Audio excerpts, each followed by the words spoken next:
Amilcar Cabral, a monumental figure in the struggle against colonialism and imperialism, left an everlasting mark on the world as an anti-colonial leader, philosopher, and visionary. His unwavering commitment to the liberation of Guinea-Bissau and Cape Verde, along with his profound insights on the dynamics of colonial oppression, made him a beacon of hope for oppressed people around the world.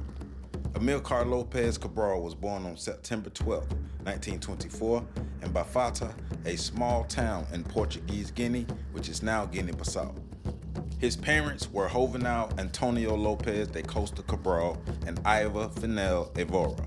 Both of his parents were Cape Verdian. His father was the heir to a wealthy land-owning family, and his mother was a shop owner and worked at a hotel. Even though Amilcar's father was the heir to wealthy landowners, his family lived a humble life. Cabral received an early education at Liceu Secondary School, where a deep love for learning was instilled within him. He eventually left his homeland to study agronomy and agricultural economics in Portugal. Cabral's time in Portugal exposed him to the stark realities of colonialism and racism, fueling his passion for liberation. In 1956, he co-founded the African Party for the Independence of Guinea and Cape Verde, or PAIGC, with his brother Louis Cabral and several other dedicated activists. PAIGC aimed to unite the people of Guinea-Bissau and Cape Verde to fight for their independence from Portuguese colonial rule. Amilcar Cabral's strategic brilliance and dedication to the cause quickly made him the leader of the PAIGC.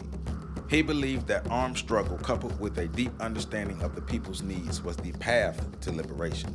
Cabral's approach included mobilizing the peasantry, educating them, and building a resilient guerrilla force.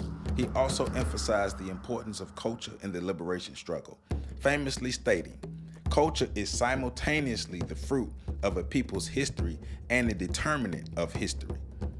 In 1963, Cabral declared the formation of the liberated zones in Guinea-Bissau, areas controlled by the PAIGC guerrillas. This move marked the turning point in the struggle for independence, as it challenged the Portuguese presence and gained international attention due to a pivotal victory for Cabral and his troops against the Portuguese in the 1973 War of Independence. Amilcar Cabral was not only a military strategist, but also an intellectual powerhouse.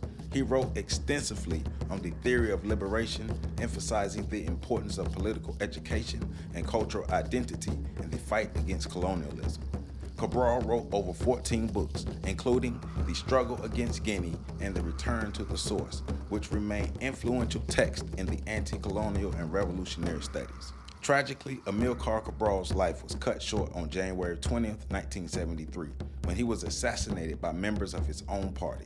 Despite his untimely death, Cabral's vision and leadership continued to guide the PAIGC toward victory. On September 24, 1973, just months after Cabral's assassination, Guinea-Bissau unilaterally declared its independence, and Cape Verde followed suit in 1975.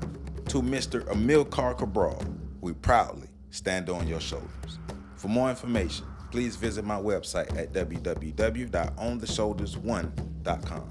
There, you can support my OTSOG book series. You can also support me on Patreon at patreon.com/OTSOG. You can also hit the super like button under this video. I love you all, and make sure you catch the next video coming up.